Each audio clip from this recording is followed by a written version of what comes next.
and welcome to Executive Mosaic's video interview series.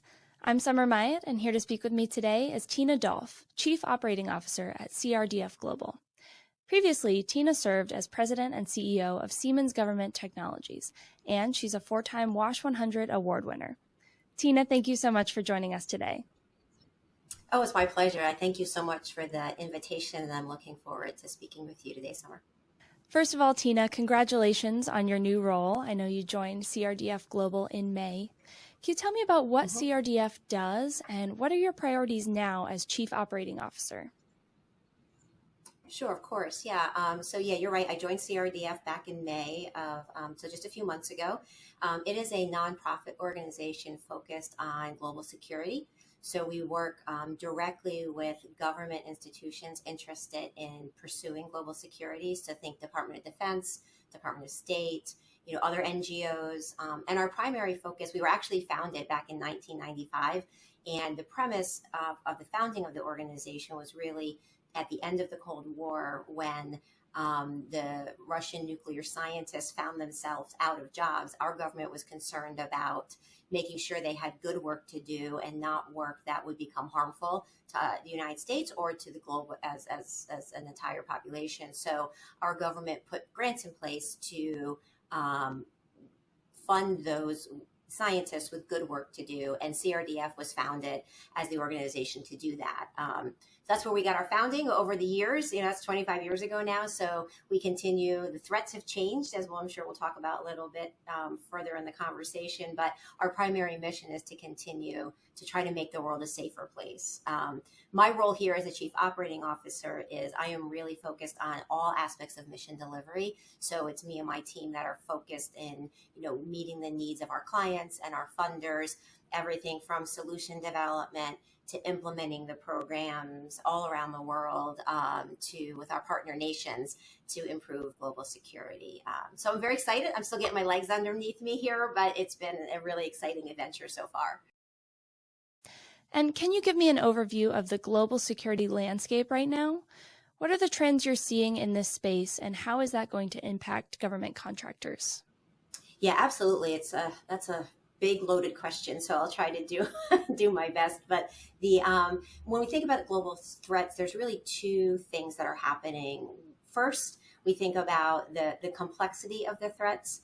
Like when CRDF was founded, nuclear proliferation is, I don't want to say easy, but it's, we all can agree, we can watch supply chains, right? We know that plutonium is not usually used for good things, right? So it was an easier threat to track.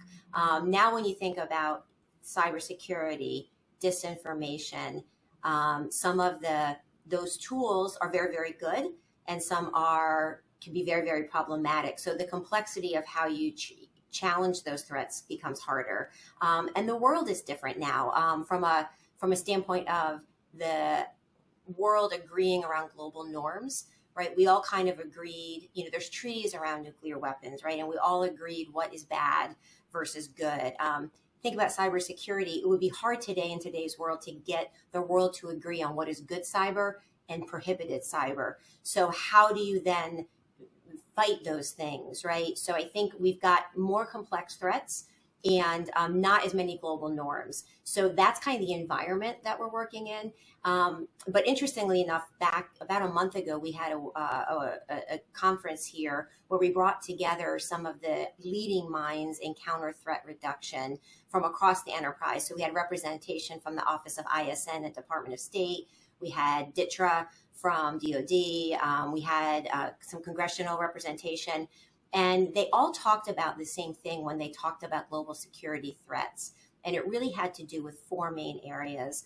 The first one was really cybersecurity, which we've talked a little bit about. And as we're all seeing with the current conflict in Ukraine, helping those countries to fortify their cybersecurity posture has proven to be very successful for that country as they fight the war that they're facing. The second one that we see a lot of traction around, or unfortunately, is disinformation. I think we all, we see it every day on Facebook and Twitter, and whether you're talking about a recipe or you're talking about a political outcome, what's true anymore, right? And we all have to be more smart consumers of information. And how do we combat that when disinformation can be very destabilizing to the global economy and the safety of the globe, right? Think about global health. The pandemic. When you talk, I will tell you, this job, there's days in this job, it's a little terrifying because you talk to some of the global health experts about climate change and what that's going to do to our environment, and how, these pandemics that we just went through are probably going to become more common as the climate changes. So we think about both global health and climate change, and kind of wrap that all up in what does that do to civilian infrastructures, right? So if you think about a tsunami taking out an island, right? Or heat, or what we saw happen with some of the hard winters we have where energy sources go down, all of those things are things that are facing our globe. And so I think when we at CRDF think about that, one of the things we are working to try to do is focus on just a few of those things and try to make real impact, because you could get lost in the complexity of it all. The good thing the thing that helps me, sleep at night as I learn about this new world is we've got a lot of really smart people, not only in our government, but also in governments around the world, who are very focused on addressing these challenges. And hopefully together as a global community, we can combat them together.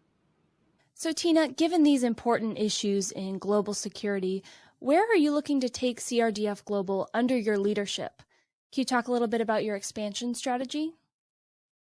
Over the last few years, what we've come to realize is to truly be global and make the impact that we need to make in these regions, we need to be in those places. So historically, we've had offices in Oman, Jordan, and in Kazakhstan, and places like that, and Kyiv, Ukraine. But what has changed for us is we really have now made global expansion a key part of our strategy. And our goal, as we like to say, is we want to get to a point where the sun never sets on CRDF Global, so that we truly are a network of hubs as opposed to a headquarters office. So we currently have a hub office in Oman. We have one in Kyiv, and I will tell you that group of people has been amazing through the challenges that they are facing. They are some of the smartest, strongest individuals I've ever had the pleasure of working with. So we are happy to continue to support them and do good work there. We are opening an office in Manila next month. So we hope to, have a Southeast Asia footprint, and we soon have our sights on places like Central Asia and Africa and South America. So one of the big parts of my new job is to thoughtfully help the company grow into all of those hub of offices and really create the infrastructure behind the offices, so that regardless if you're here in North America, or you're over in the Philippines, or you're in Africa, if you're working for CRDF, you have a common platform to operate from, and you get the same service from each one of our offices throughout the planet. So it's going to be a little bit of a challenge. We're small but mighty. We have about 300 people today, and we're growing.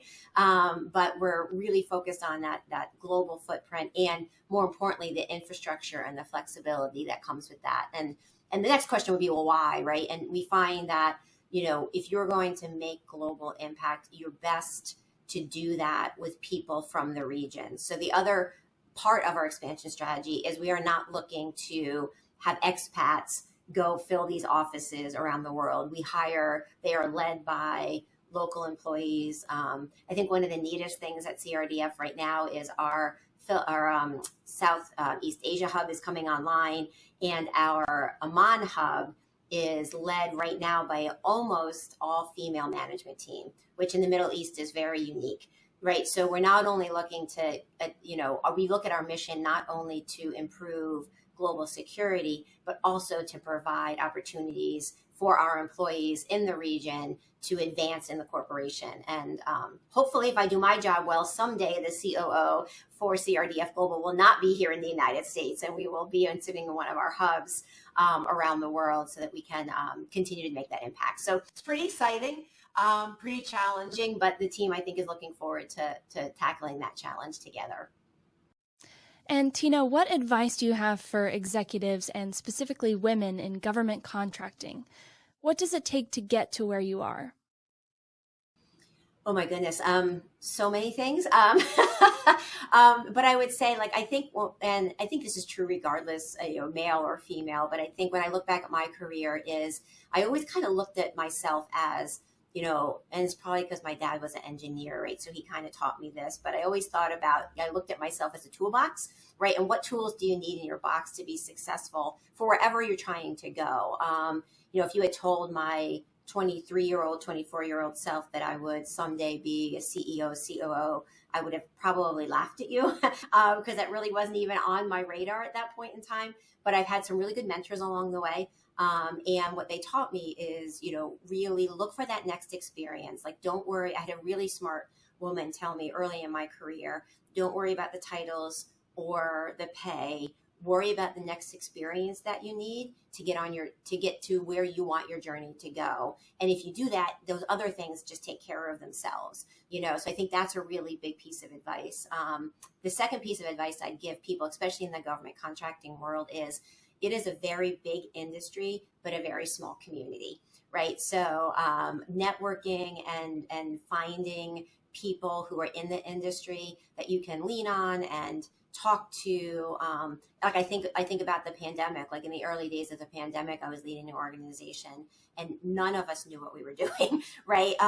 But through, organizations like Executive Mosaic and others, I was able to reach out to networks that I had created through, reaching out to those people to figure out, what are you doing? And are you sending your people home? Are you keeping them in the office? What are you doing, right? So I think creating that network of people who help you along the way is really, really important. And then just take that next challenge. Like, there are so many times I took a job where I thought there is no way, in my head, I thought there is no way I'm qualified for this, right? But how am I going to do this challenge? And it's like, I don't know, but I'm going to figure it out, And I think because I had that support system around me through the network and the mentors and so forth, I think that made it easier for me to take that next challenge. And look at, here I am, right? So I think it's kind of it's a journey for all of us. And I think the important part is just try to figure out where do you think you're headed and look for that next best experience and try to make that happen. Well, Tina, thank you so much for sharing your insights today and for all the work you do at CRDF Global. Oh, it's my pleasure. And thank you again for having me on your program today. I've really appreciated our time together.